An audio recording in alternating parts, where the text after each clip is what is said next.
Un boxeur, c'est Mohamed Ali là dans ces dernières secondes. Il vient, il tourne, il revient. Cette fois Sumigeshi comme tout à l'heure, mais c'est un petit peu téléphoné. Sumigeshi, vous savez, cette technique de sacrifice, on se met d'abord sur le dos, ce qu'on a appelé Sotemi. Il y a Yoko Tomonage, toutes ces techniques de sacrifice. C'est dangereux parce que quand ça ne marche pas, on se retrouve sur le dos et surtout on montre à l'arbitre qu'on n'a pas été dans le tempo de ce mouvement. Et c'est reparti avec Teddy qui est obligé de travailler à gauche. Non, il a vraiment du mal avec sa main droite. Il a vraiment du mal à placer sa main droite. Les Japonais ont compris que tout de suite, dès que la main se levait, il fallait arracher. Et à ce petit jeu, eh bien, notre ami Arasawa a vraiment des consignes très très précises. On connaissait Kamikawa, vous savez, ce japonais qui avait battu Teddy en finale des championnats du monde, toute catégorie à Tokyo. Et bien voici que Arasawa, voilà, ça se prononce presque pareil, mais dans le même registre, arrive à contrer un petit peu Teddy sur ses points forts, ses déplacements. On se bat toujours au Kumikata. Kumikata, c'est la porte d'entrée. Si la porte s'ouvre, on plonge. Et pour l'instant, la porte est blindée, la porte est fermée. Et on n'arrive pas du côté de Teddy à venir franchir cet obstacle. Un petit coup de patte pour faire réagir. Mais le japonais est bien. Le japonais est bien. Ah là il est bien parce que la tête haute, il revient au combat, il recule pas. Il faut que Teddy garde la même puissance, le même tempo, il ne faut pas reculer. Certes il mène, je vous le rappelle d'un Shido. Il faut qu'il slip le japonais quand même à un moment. Mais une 43, une 43, mais on l'a vu faire Ochigari tout à l'heure, on l'a vu faire Ushimata. Mais j'ai vraiment le sentiment que Teddy est bien là. Il joue tactique, il sent qu'il est pas bien à l'image de cette action là. Il a voulu se retourner en Uchimata, il ne tenait pas la garde, il s'est écroulé là, c'était pas beau. Et d'ailleurs il y a quelques petits sifflets de la part du public. Il y a énormément de connaisseurs des Brésiliens, des Japonais là, et sur ce qu'il vient de montrer, il ne mérite pas de faire basculer son adversaire. C'est reparti, le front haut là pour aller mettre son Kumikata en place. Cette fois il travaille à gauche, c'est le bras gauche qui est monté sur le revers et il tourne, il n'arrive pas à arracher cette main. Voilà qui est fait. Allez, sur deux temps il faut arriver à prendre la nuque. Sur deux temps là, tel un boxeur qui arrive en jump, il faut arriver à prendre la nuque. Mais il a des soucis parce que au contraire c'est le Japonais là qui arrive à installer son Kumikata et qui travaille. Le Japonais qui travaille mais pas énormément là pour l'instant, il brouille un petit peu les cartes. Maintenant il faut projeter le français ou alors c'est Teddy qui sera champion olympique. Des Teddy qui montent des tribunes d'un côté, des sifflets du camp japonais. 59 secondes, le tableau est dressé, le titre s'approche avec Teddy Riner là qui accélère. Il faut absolument qu'il contrôle maintenant son adversaire. Je pense que comme à Londres, il va jouer entre guillemets l'épicier. C'est Jean-Luc Rouget, le président de la fédération, qui l'a dit.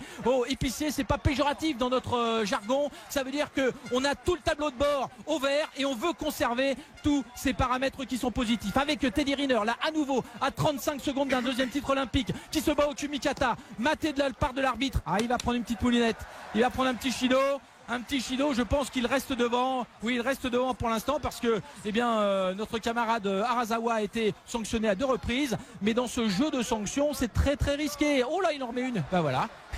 Il en remet une à Arasawa. Alors cette fois Arasawa à 25 secondes de la fin, va falloir qu'il soit spectaculaire, qu'il attaque. Sans ça il y a un immense champion qui va doubler son titre de Londres. Arasawa ne fait plus rien. Arasawa tente de prendre le kimono de son adversaire, mais Riner est bien. La Riner est super bien. À nouveau Sumigeshi, ça ne marche pas, mais comme il a vu que c'était mal engagé, tout de suite pif, il revient, il monte sur son adversaire au sol pour gagner quelques secondes, les secondes du bonheur, une poignée de secondes pour entrer dans l'histoire. Il est là fatigué, mais il a compris. Riner a compris.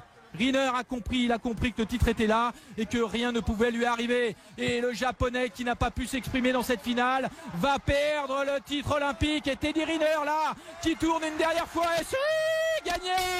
Un aigle vole sur le Carioca Arena. Teddy Riner, champion olympique pour la deuxième fois, sa 3e médaille olympique. La victoire du réalisme. Il a compris qu'il ne pouvait pas faire chuter son adversaire. Alors, il a montré que son sens tactique était au-dessus du lot. Les livres d'histoire se rappelleront que Riner a gagné et qu'un japonais façonné pour le battre a buté contre un mur. Bravo Teddy, arigoto migoto, merci monsieur Arasawa. C'est Teddy le champion, c'est Teddy le maître. Il devient le poids lourd le plus grand de l'histoire du judo devant les maîtres qui étaient douillés et quelques japonais. Aujourd'hui c'est Teddy Riner. Il y a, je dois quand même vous le dire, quelques sifflets dans le public. Un public qui n'a pas compris que le judo c'est aussi et surtout peut-être aujourd'hui la victoire. Teddy Riner, champion olympique.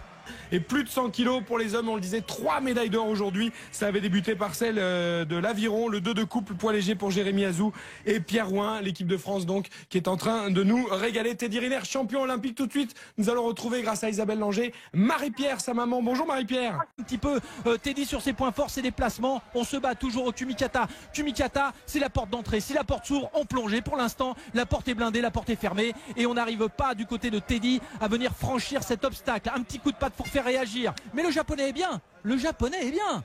Ah là, il est bien parce que la tête haute, il revient au combat, il ne recule pas. Il faut que Teddy garde la même puissance, le même tempo, il ne faut pas reculer. Certes, il mène, je vous le rappelle, d'un Shido. Il faut qu'il slip le japonais quand même à un moment. Mais une 43, une 43, mais on l'a vu faire Ochigari tout à l'heure, on l'a vu faire Ushimata. Mais j'ai vraiment le sentiment que Teddy est bien là. Il joue tactique, il sent qu'il est pas bien à l'image de cette action là. Il a voulu se retourner en Uchimata, il ne tenait pas la garde, il s'est écroulé là, c'était pas beau. Et d'ailleurs, il y a quelques petits sifflets de la part du public. Il y a énormément de connaisseurs des Brésiliens, des Japonais là, et sur ce qu'il vient de montrer, il ne mérite pas de faire basculer son adversaire. C'est reparti, le front haut là pour aller mettre son Kumikata en place. Cette fois il travaille à gauche, c'est le bras gauche qui est monté sur le revers et il tourne, il n'arrive pas à arracher cette main. Voilà qui est fait. Allez, sur 2 temps il faut arriver à prendre la nuque. Sur 2 temps là, tel un boxeur qui arrive en jump, il faut arriver à prendre la nuque.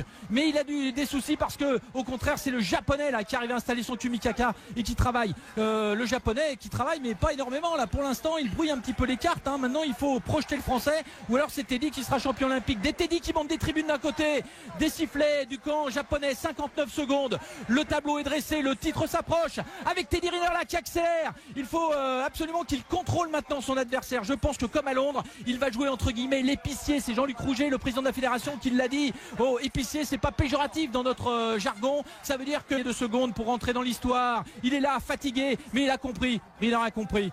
Riner a compris, il a compris que le titre était là et que rien ne pouvait lui arriver. Et le japonais qui n'a pas pu s'exprimer dans cette finale va perdre le titre olympique. Et Teddy Riner là qui tourne une dernière fois et c'est gagné. Un aigle vole sur le Carioca Arena. Teddy Riner, champion olympique pour la 2e fois, sa 3e médaille olympique. La victoire du réalisme. Il a compris qu'il ne pouvait pas faire chuter son adversaire. Alors, il a montré que son sens tactique était au-dessus du lot. Les livres d'histoire se rappelleront que Riner a gagné et qu'un japonais façonné pour le battre a buté contre un mur. Bravo Teddy, arigato migoto, merci monsieur Harazawa. C'est Teddy le champion. On a tout le tableau de bord au vert et on veut conserver tous ces paramètres qui sont positifs. Avec Teddy Riner là à nouveau à 35 secondes d'un 2e titre olympique qui se bat au Kumikata, maté de la part de l'arbitre. Il va prendre une petite moulinette, il va prendre un petit Shido. Je pense qu'il reste devant. Oui, il reste devant pour l'instant parce que notre camarade Harazawa a été sanctionné à 2 reprises. Mais dans ce jeu de sanctions, c'est très très risqué. Oh là, il en remet une. Voilà. Il en remet une à Harazawa. Alors cette fois Harazawa, à 25 secondes de la fin, va falloir qu'il soit spectaculaire, qu'il attaque. Sans ça, il y a un immense champion qui va doubler son titre de Londres. Harazawa ne fait plus rien. Harazawa tente de prendre le kimono de son adversaire, mais Riner est bien. La Riner est super bien. À nouveau Sumigeshi, ça ne marche pas. Mais comme il a vu que c'était mal engagé, tout de suite pif, il revient, il monte sur son adversaire au sol pour gagner quelques secondes, les secondes du bonheur. Une poignée, un boxeur, c'est Mohamed Ali là dans ses dernières secondes. Il vient, il tourne, il revient. Cette fois Sumigeshi comme tout à l'heure, mais c'est un petit peu téléphoné. Sumigeshi, vous savez, cette technique de sacrifice, on se met d'abord sur le dos, ce qu'on a appelé Sotemi. Il y a Yoko Tomonage, toutes ces techniques de sacrifice, c'est dangereux parce que quand ça ne marche pas, on se retrouve sur le dos et surtout on montre à l'arbitre qu'on n'a pas été dans le tempo de ce mouvement. Et c'est reparti avec Teddy qui est obligé de travailler à gauche. Non, il a vraiment du mal avec sa main droite. Il a vraiment du mal à placer sa main droite. Les Japonais ont compris que tout de suite, dès que la main se levait, il fallait arracher. Et à ce petit jeu, notre ami